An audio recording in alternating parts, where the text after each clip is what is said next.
Une passion dans le désert est sans doute un des plus courts romans de la comédie humaine.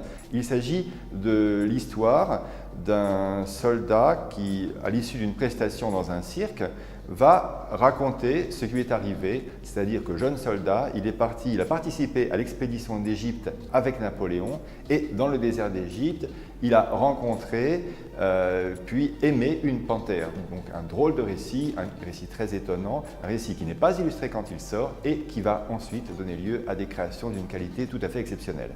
Dans cette exposition, nous présentons les œuvres de trois groupements d'artistes exactement importants. Georges Guyot en 1938, Paul Jouve en 1949 et en 1964. Un ensemble de 13 peintures qu'on n'a pas revues depuis à Paris, qui ont été réalisées par trois artistes, Eduardo Arroyo, Antonio Recalcati et Gilles Ayot, qui ont utilisé ce roman de Balzac pour faire le manifeste d'un nouveau courant artistique.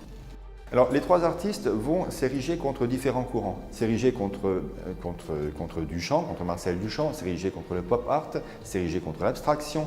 Et ils vont donc proposer un courant qui s'appelle la figuration narrative. Figuration narrative parce que, disent-ils, contrairement au pop art, l'art peut créer ses propres images. Et donc, l'art n'est pas au service d'images préexistantes, l'art peut créer, l'art peut raconter une histoire, faire un récit. Donc, ils vont s'inspirer du récit de Balzac. Ce n'est pas une illustration, ils vont s'inspirer du récit pour raconter à leur tour l'histoire de ce soldat en prenant évidemment des libertés par rapport au texte de Balzac. Et ce qui est important pour eux, c'est d'inclure la durée, d'inclure le temps. D'où ce cycle de peinture, d'où aussi au sein même des peintures, l'inclusion d'éléments qui permettent d'évoquer la durée des scènes, la durée du temps, le temps qui passe.